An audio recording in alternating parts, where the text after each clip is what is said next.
दोस्तों, क्या आपने सोचा है कि भारत अंतरिक्ष में सिर्फ विज्ञान की वजह से नहीं जा रहा, बल्कि हमारी सुरक्षा, हमारी ताकत और हमारे देश की सुरक्षा के लिए भी जा रहा है?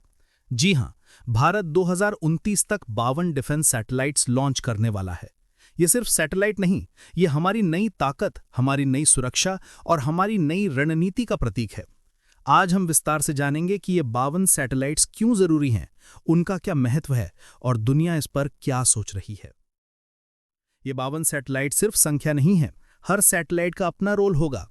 कुछ निगरानी के लिए, कुछ कमांड और कंट्रोल के लिए, कुछ इंटेलिजेंस और रिसर्च के लिए। इससे भारत दुश्मन के हर मूव को ट्रैक कर सकेगा।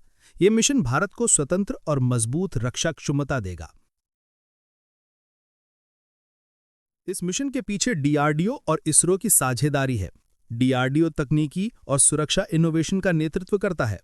इसरो सैटेलाइट लॉन्च और ऑर्बिट कंट्रोल में माहिर है। इसका मतलब है कि भारत का रक्षा और विज्ञान का एक मजबूत गठबंधन बन रहा है। 52 सैटेलाइट सिर्फ रक्षा के लिए नहीं है, बल्कि भू राजनीतिक ताकत दिखाने के लिए है। इससे पड़ोसी देशों और वैश्विक शक्तियों को भारत के अंतरिक्ष क्षमता का पता चलेगा। भारत की सुरक्षा अब सिर्फ जमीन तक नहीं, बल्कि अंतरिक्ष तक फैली है।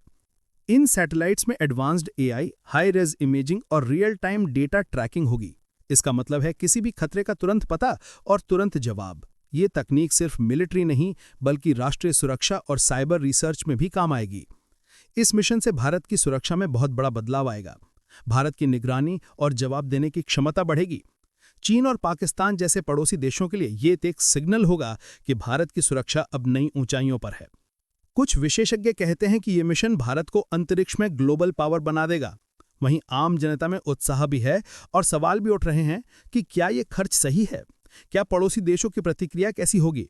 लेकिन अधिकांश राय यही है कि ये मिशन भारत के लिए बहुत जरूरी है। भारत 2029 तक 52 डिफेंस सैटेलाइट्स लॉन्च करके न केवल रक्षा मजबूत करेगा, बल्कि अंतर्राष्ट्रीय मान्यता भी पाएगा। ये मिशन भारत की टेक्नोलॉजी, सुरक्षा और राजनीतिक ताकत का प्रतीक होगा। भविष्य में ये भारत को स्पेस पावर के रूप में दुनिया में स्थापित करेगा। मैं आपको 52 डिफेंस सैटेलाइट्स जैसे सिस्टम के इतिहास और कौन-कौन से देशों के पास कब था, ये आसान और विस्तार से समझाता हूं। अमेरिका हमेशा से स्पेस डिफेंस में सबसे आगे रहा है। 1972 से शुरू हुआ पहला बड़े पैमाने का उपग्रह निगरानी network DSP satellites missile launch का पता लगाने के लिए। 2000 तक अमेरिका के पास जीपीएस बेस्ड और मिसाइल वार्निंग सैटेलाइट्स की पूरी कड़ी थी। वर्तमान में स्पेस फोर्स यानी 2019 से अमेरिका के पास रियल टाइम निगरानी, कमांड, डेटा शेयरिंग और एहतियात नेटवर्क हैं। मतलब अमेरिका ने लगभग 50 प्लस डिफेंस या कमांड सैटेलाइट्स पहले ही लॉन्च कर रखे थे, जो भारत के मिशन के बहुत समान हैं। 1980 में सोवियत यूनियन ने पहला ऑर्बिटल वार्निंग और रिकॉनेसेंस सैटेलाइट सिस्टम बनाया। रूस के पास भी रॉकेट लॉन्च और रडार निगरानी के लिए सैटेलाइट्स थे। आज रूस के पास कॉस्मोस, परसोना और लियाना सीरीज जैसे सैटेलाइट नेटवर्क हैं, जो अमेरिका के मुकाबले थोड़े कम लेकिन अभी भी बहुत पावरफुल हैं। चीन ने 2000 में अपनी स्पेस डिफेंस टेक्नोलॉजी पर तेजी से काम शुरू किया। उनके पास योगॉन और तियानलियान सीरीज के रिकॉनेसेंस सैटेलाइट्स हैं। 2025 तक चीन लगभग 50 से 60 डिफेंस सैटेलाइट्स लॉन्च कर चुका होगा। मतलब चीन भी भारत जैसे मिशन की क्षमता रखता है और इसे लगातार अपडेट कर रहा है। अब यूरोपीय देशों ने अमेरिका और रूस के मुकाबले कम संख्या में डिफेंस सैटेलाइट्स बनाए।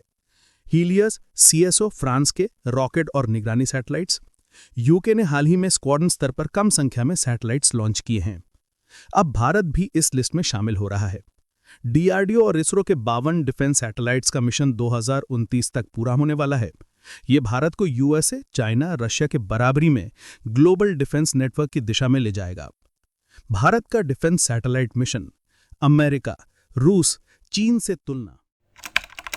दोस्तों, अगर हम बात करें अंतरिक्ष में डिफेंस की, तो अमेरिका, रूस और चीन हमेशा से सबसे आगे रहे हैं। लेकिन अब भारत भी इस रेस में शामिल हो रहा है। आज हम तुलना करेंगे कि किसका नेटवर्क सबसे पावरफुल है। अमेरिका के पास सबसे पुराने और सबसे बड़े डिफेंस सैटेलाइट नेटवर्क्स हैं। 1972 से सैटेलाइट्स लॉन्च हो रहे हैं। मिसाइल वार्निंग, रिकॉनेसेंस और कमांड के लिए 50 प्लस सैटेलाइट्स। हर डेटा रियल टाइम, हर मूव पर नजर। रूस ने 1980 में अपना ऑर्बिटल वार्निंग और रिकॉनेसेंस सिस्टम बनाया। कॉस्मोस, पैसोना लियाना सीरीज लगभग 40 से 50 सैटेलाइट। स्ट्रैटेजिक और पावरफुल, लेकिन थोड़ा पुराना और हाई कॉस्ट ऑपरेशन।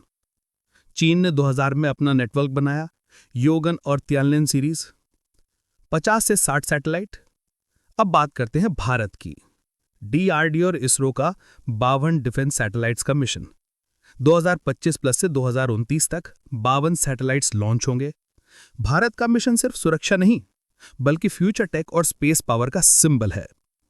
तो दोस्तों, क्या आप तैयार हैं उस भारत को देखने के लिए जो अंतरिक्ष में अपनी ताकत और सुरक्षा का संदेश दे रहा है?